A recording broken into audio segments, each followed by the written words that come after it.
My girlfriend cheated on me with my brother because he is more like my dad, whom she has been secretly in love with for several years, long before she met me. At 2 a.m., the phone rang with news that shattered everything. The woman I had loved for 3 years had been cheating. The affair wasn't with a stranger, a coworker, or an old flame. It was with my own brother. The truth behind it was even worse. She had chosen him because he was more like our father, the man she had secretly loved for years. The betrayal ran deeper than I could have imagined, twisting through my past in ways I never saw coming 3 years ago. Everything seemed perfect. I had never been the guy women chased after, so when Lily reached out first, it felt like something special. She claimed she had seen me somewhere and wanted to get to know me. At the time, I took it as fate. Now, I saw it for what it really was, calculated. Lily had been working as a secretary at my father's company long before we met. She had spent years watching him, admiring him, and developing something deeper, an obsession. My father, a respected businessman and loyal husband, never gave her attention beyond professionalism. But that didn't stop her from wanting him. She had watched him lead meetings, command respect, and carry himself with the authority of a man who had built everything from the ground up.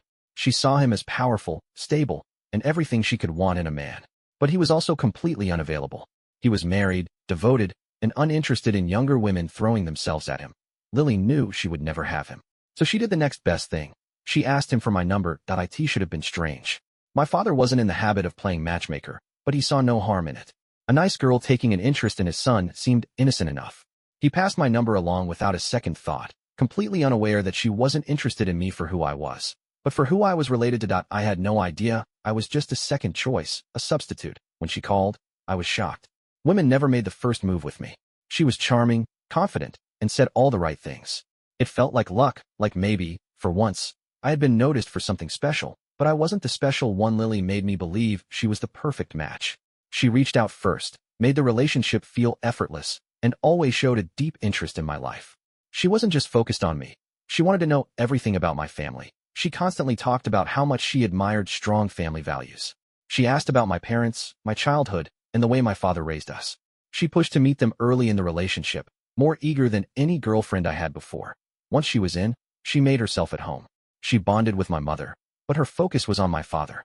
She asked about his work, his leadership, his outlook on life. She always found ways to be near him, listening intently to his advice and observations. My father treated her politely, but kept his distance. My mother saw nothing unusual. To them, she was just a respectful young woman who valued family. But Lily wasn't just admiring him. She was studying him. And when she realized she couldn't have him, she turned her attention to the person who was most like him. My brother. The first time Lily met my older brother David, something changed. David had always been the one who took after my father the most. He looked like him, talked like him, and followed the same career path. He was confident, well-respected, and carried himself with the same authority. He had a stable life, married, 2 kids, a good job. If my father was unattainable, David was the closest alternative. At first, I didn't think much of it. Lily had always been friendly with my family, and she blended in effortlessly. She got along with David's wife, played with his kids, and made herself a regular presence at every family gathering. But looking back, she had been inserting herself into his life in ways I hadn't noticed. She started suggesting we spend more time with David's family. She was always the first to bring up family dinners, barbecues, or weekend gatherings. If I ever hesitated, she had an excuse. His kids should spend more time with their uncle. Family bonding was important, or my parents would appreciate us making the effort. When we were all together, she always found ways to talk to David alone. She asked him about work, about fatherhood, about responsibilities.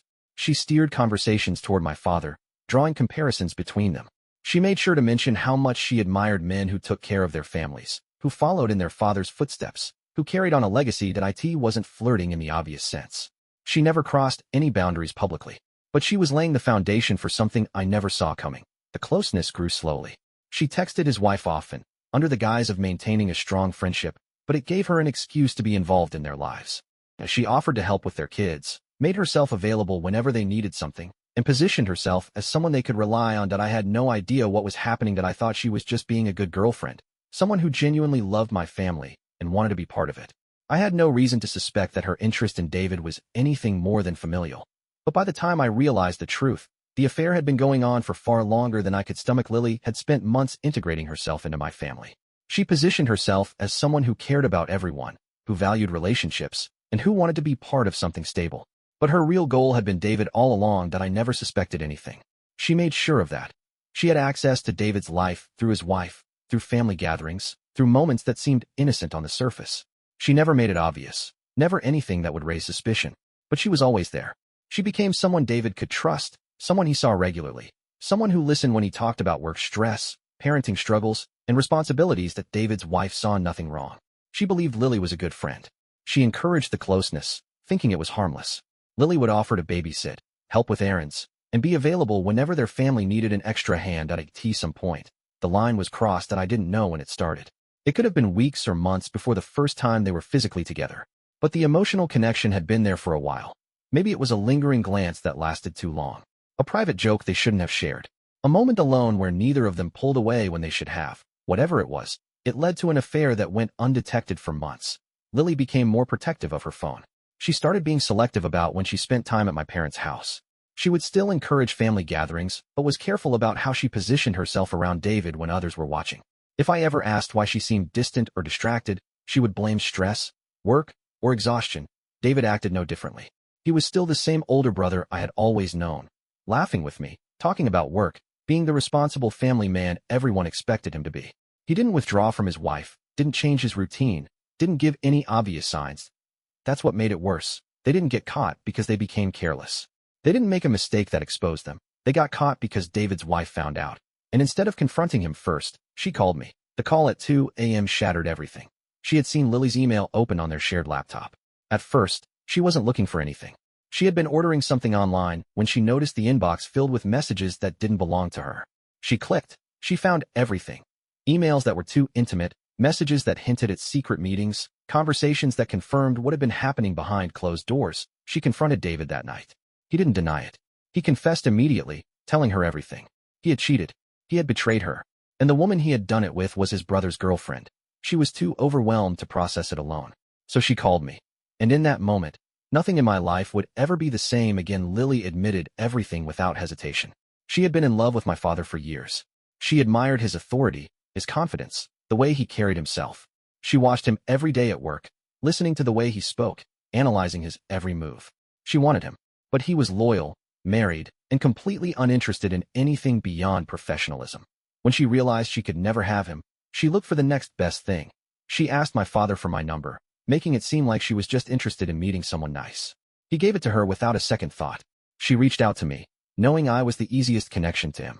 She convinced herself that being with me would be enough, that if she couldn't have the man she truly wanted, at least she could be part of his family. For a while, she made herself believe it. She became the perfect girlfriend, integrated herself into my life, and gained access to the home my father built. She watched him even more closely, studying him in his own house, seeing how he interacted with my mother, how he carried himself outside of work. But it wasn't enough. Then she met David. He was a near replica of our father. His presence, his success, his mannerisms. He had followed the same career path, built the same reputation. And unlike my father, David wasn't off limits. She started spending more time around him, using family gatherings as an excuse to be near him. She found ways to talk to him alone, asked him about his work, his responsibilities, his life. She mirrored his wife's habits, made herself familiar with his world, became someone he could rely on. She inserted herself into his life so seamlessly that no one noticed what was happening. At some point, admiration turned into something more. She pursued him, and he gave in. She didn't deny any of it. She explained it as if it were logical, as if it had been inevitable. She had been looking for a version of my father she could have, and David was the closest thing. She justified it by saying she hadn't meant to hurt me, that she had tried to make it work with me, but in the end, she couldn't ignore what she truly wanted. She never apologized. She never looked ashamed. I didn't argue. I didn't yell. I just walked out. And I knew that nothing she said could ever change what she had done. Walking away didn't end it. The damage was already done, and there was no escaping the aftermath. David's wife didn't keep quiet. She told everyone, her family, our parents, mutual friends. Within hours, what had been a secret for months was out in the open. My phone was flooded with messages. Some were from relatives, shocked and confused. Others were from friends who didn't know what to say but wanted to say something. Then there were the calls from my parents. My mother was devastated. She refused to believe it at first, but the proof was undeniable. She begged for an explanation, demanded to know how this could have happened. My father, usually composed, was furious. Not at me, not at David's wife, but at David. David had built his life around the image of responsibility, of being the one who followed in my father's footsteps. He had the career, the family, the stability. He was supposed to be the example. And now, he had thrown all of it away. His wife packed her bags that night. She took their kids and left for her parents' house. She wasn't going to fight. wasn't going to negotiate. The marriage was over. David tried to call me, but I didn't answer. Lily reached out, too. A single message. I hope one day you understand. I blocked her. By the next day, my father called a family meeting. My mother insisted that we try to fix things, that we couldn't just fall apart over this.